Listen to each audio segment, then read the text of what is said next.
শীতের ভোরে কুয়াশার চাদর যখন ঢাকাকে ঢেকে রেখেছে, ঠিক তখনই এলো সেই খবরটি। থমকে গেল রাজনীতির ব্যস্ত রাজপথ। রাজধানীর এভারকেয়ার হাসপাতালের করিডোরে তখন শোকের নীরবতা। চিরতরে চোখ বুঝলেন বাংলাদেশের রাজনীতির এক অনন্য রূপকার বেগম খালেদা জিয়া।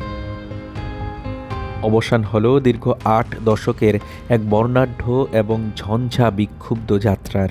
গল্পটা শুরু হয়েছিল ১৯৪৫ সালে জলপাইগুড়িতে। মধ্যবিত্ত পরিবারের শান্ত মেয়েটি তখনও জানতেন না তার ভাগ্যে কী লেখা আছে। ১৯৬০ সালে এক সেনা কর্মকর্তার সঙ্গে জীবন শুরু। ঘরোয়া জীবন কাটানো সেই নারী যে একদিন হয়ে উঠবেন এদেশের রাজনীতির প্রধানতম নিয়ন্ত্রক, তা হয়তো কেউ কল্পনাও করেনি। ১৯৮১ সাল, এক ঝড়ে সব এলোমেলো হয়ে গেল। স্বামী হারালেন বেগম জিয়া, আর দেশ হারালো তার প্রেসিডেন্টকে। এরপরই পর্দার আড়ালে থাকা গৃহবধূ বাধ্য হলেন রাজপথে নামতে। দলের হাল ধরলেন আপোষহীন এক নেত্রী হিসেবে। এরশাদ বিরোধী আন্দোলনে তপ্ত রাজপথে তার পদচারণা ইতিহাস হয়ে আছে। ৯০-এর গণ অভ্যুত্থানের পর ১৯৯১ ইতিহাস গড়লেন তিনি।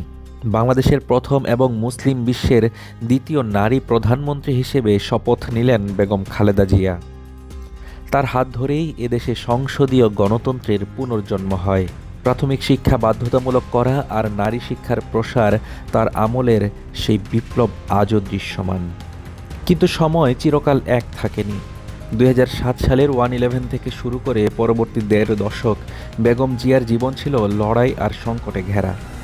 দুর্নীতির মামলা, কারাবাস আর নিঃসঙ্গতা। জীবনের শেষ প্রান্তে এসে রাজনীতির চিরচেনা উত্তাল মাঠ নয়, বরং তার সঙ্গী ছিল হাসপাতালের সাদা দেয়াল আর অসুস্থতা। সমর্থকদের কাছে তিনি ছিলেন দেশনেত্রী, বিরোধীদের কাছে এক প্রবল প্রতিপক্ষ। কিন্তু সবকিছুর ঊর্ধ্বে বাংলাদেশের রাজনীতির ইতিহাসে তিনি হয়ে থাকবেন এক অবিনাশী অধ্যায়। আজ সব লড়াইয়ের ঊর্ধ্বে চলে গেলেন তিনি। রয়ে গেল তার ফেলে যাওয়া আদর্শ আর কোটি মানুষের ভালোবাসা। Desk report, Dhaka today.